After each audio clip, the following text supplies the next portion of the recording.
training for the triathlon can seem a bit intimidating at first. Not only do you need to swim, bike, and run several times per week, but you should also be including weight training, stretching, or yoga, and some of the recovery protocols I've talked about in other episodes, which I'll link to in the show notes to this one over at getfitguy.quickanddirtytips.com. On the other hand, because you're exercising in so many different ways, while it is intimidating, your risk of injury decreases because you're not stressing the same joints over and over again, as would be the case if you were, say, training for a marathon.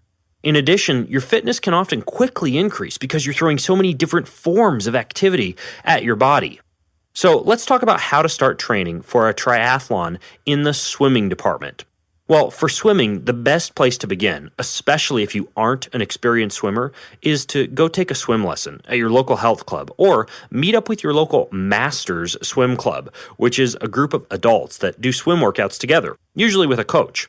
Most triathlons take place in a river, lake, or ocean, so you'll want to be prepared to practice swimming in open bodies of water, and you may also need a wetsuit, which can keep you warm and also keep you buoyant while you're swimming.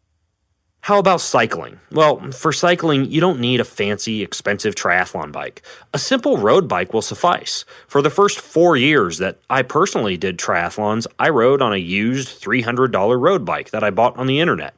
Once you get a bike, call your local bike shops or go visit them to see whether they have any beginner, weekday, or weekend rides in which you could become involved.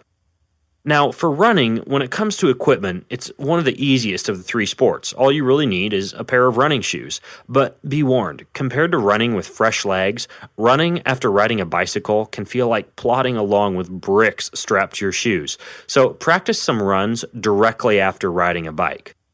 Once you're ready to swim, bike, and run, you should set an initial goal of doing each of those twice a week. In addition, you should try to weight train 1 or 2 times a week. And if you struggle with inflexibility or tight muscles, consider regularly stretching or utilizing yoga as well. Now, if thinking about squeezing all this exercising in makes your ears smoke, then here's a sample triathlon training week that will make it a bit easier for you to get in your workouts and understand how to get everything in. You can do the following workouts in the morning, afternoon, or evening, depending on your unique schedule and what works for you. So, Monday, ride your bike to a pool, swim, and ride home. Or drive to the pool, swim, ride an indoor bicycle, and then drive home. For both the bike ride and the swim, include several short and hard efforts. The swim should be about 20 to 30 minutes long, and the bike ride about 30 to 45 minutes. Tuesday, run and do a full body weight training routine. For the run, move at an even tempo pace the whole time for about 20 to 30 minutes, depending on your fitness. You might even want to check out the episode How to Run Faster, which I'll link to in the show notes. It's got some good tips for running. Wednesday, do the same swim, bike as Monday, but this time keep your cycling and your swimming easy and instead focus on your form and doing some drills. For ideas on swim drills, check out the website goswim.tv, which has some really great swim drill videos.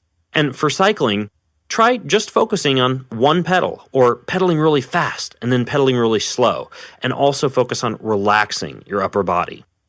Thursday, do the same type of running and full body weight training routine as Tuesday, but this time run a bit easier and focus on your form, your forward lean, your relaxation, and a nice quick turnover with your feet.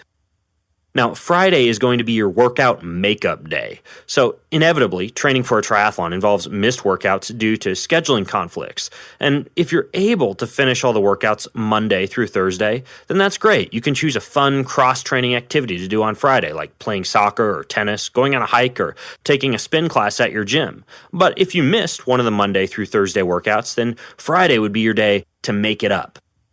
Saturday, you get to choose any 2 activities. Or choose all 3 and then combine them into a longer workout. So, for example, you could swim 30 minutes and then ride your bike 60 minutes. Or you could ride 60 minutes and run 30 minutes. Or if you're really up for a workout, swim 15 minutes, ride 45 minutes, and run 20 minutes. You get the idea. Saturday is kind of your mini triathlon practice day. Now, Sunday would be your day for active rest and recovery. You don't sit around on the couch eating bonbons all day, but you do really stay away from structured or hard workouts. And if you really want to treat yourself, get a massage or use a foam roller for sore muscles.